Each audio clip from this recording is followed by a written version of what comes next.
कि भीड़ जिस तरह से सिर्फ भीड़ में रहती है, अगर ये वोट में परिवर्तित हो जाती तो सबसे बड़ी श्रद्धांजलि होती है मानवर साहब के लिए।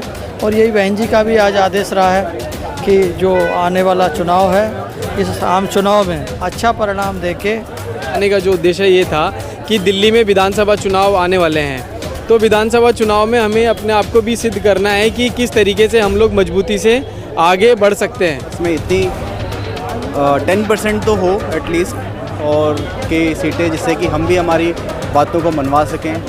और बहुत सारे ऐसे इश्यूज़ हैं। धन्यवाद।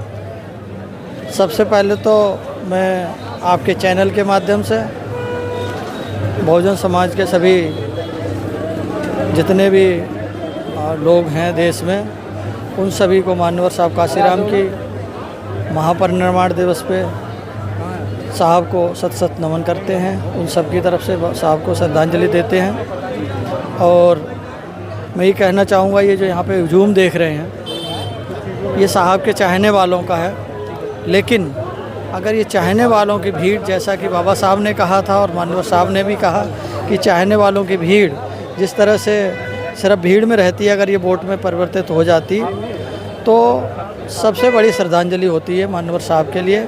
और यही बहन जी का भी आज आदेश रहा है कि जो आने वाला चुनाव है, इस आम चुनाव में अच्छा परिणाम देके मानवर साहब को सच्ची श्रद्धांजलि देंगे।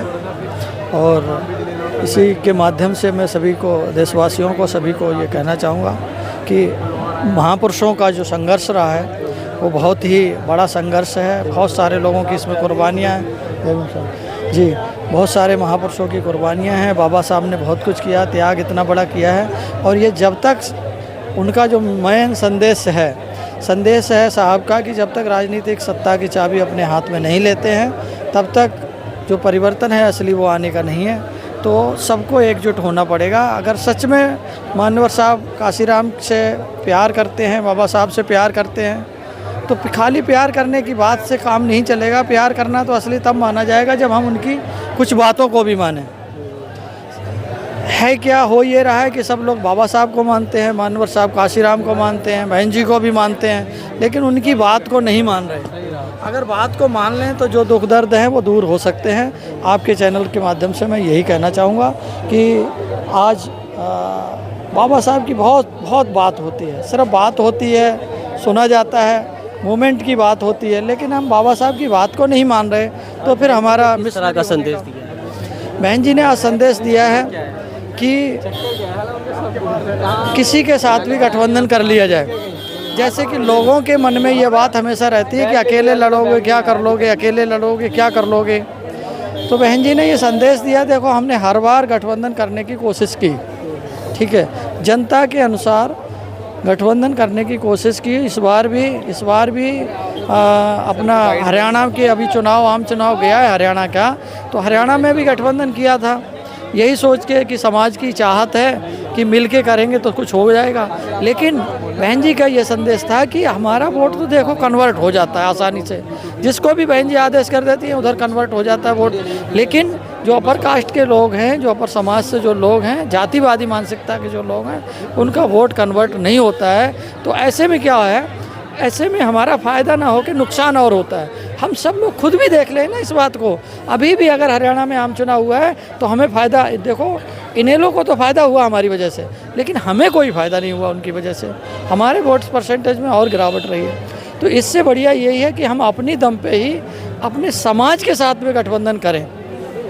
जो और बहुत सारी वर्ग और सारी जातियों में बटा हुआ जो समाज है, बहुजन समाज, उसके साथ हम गठबंधन करें और गठबंधन करके अपनी खुद की मजबूती बनाएं और अपनी सत्ता को वापस लाएं। ये बहन जी का ऐसा संदेश था। और आज बहन जी प्रदेश की कमेटी के साथ में मीटिंग कर रही हैं। और बहन जी का आदेश ये भी है कि जिला की कमेटी के साथ, जिला अध्यक्ष, जिला कोऑर्डिनेटर के साथ, अब देखते हैं जिला कोऑर्डिनेटरों की मीटिंग हो पाती है या नहीं हो पाती है, उसमें कुछ और दिशा निर्देश देंगी बहन जी, जिस पे हम लोग चल के आगे काम करेंगे और मजबूती बनाएंगे, यहाँ पे संगठन तैयार करेंगे, समाज को जोड़ने का काम करेंगे।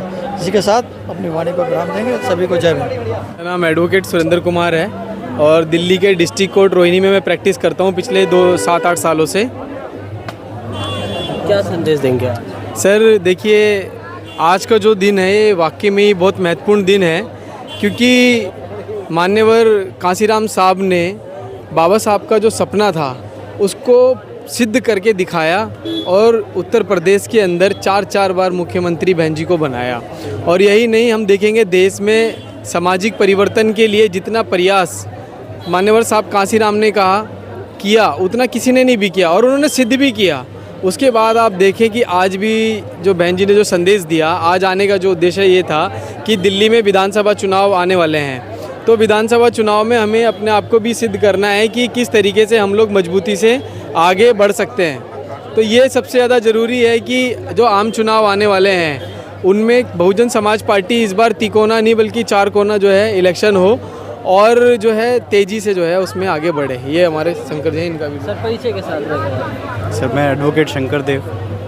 क्या संदेश देंगे आज वहाँ पे मेवा दिवस मना रहे हैं?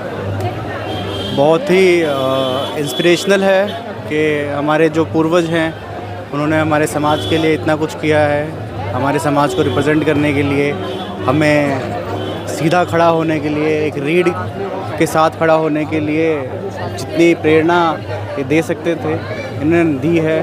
और हम सबको इनके सपनों को साकार करना चाहिए, एकजुट होना चाहिए। और जैसे बहन मायावती जी ने कहा है कि हमें आने वाले इलेक्शंस के अंदर 4 चकोर कोणीय विधानसभा चुनाव बना देना चाहिए और हमारी जो कम्युनिटी है इस कम्युनिटी को एकजुट होकर एक बैलेंस ऑफ पावर दिखाना चाहिए, जिससे कि हम भी अपने आप को रिप्रेजेंट करा पाएँ। अभी एक भी कम्युनिटी हमारी सीटें जो हैं बीएसपी की सीट नहीं है विधानसभा में, दिल्ली विधानसभा में। तो 70 में से एटलीस्ट हमारे पास में इतनी 10% तो हो एटलीस्ट और की सीटें, जिससे कि हम भी हमारी बातों को मनवा सकें। और बहुत सारे ऐसे इश्यूज़ हैं जो सोशल पॉलिटिकल हैं लेकिन जिनका सॉल्यूशन जो है आम आदमी पार्टी और दूसरी पार्टीज़ नहीं दे पा रही हैं दिल्ली के अंदर, तो उनका सॉल्यूशन बीएसपी बन सकती है। और बीएसपी ही एकमात्र वॉइस है जो अनट्रोडन वॉइसलेस लोग हैं उनका। और ये सारे लोग जो यहाँ आए हुए हैं यही से होप के साथ आए हुए हैं कि दोबारा कोई एक नया चेंज आएगा।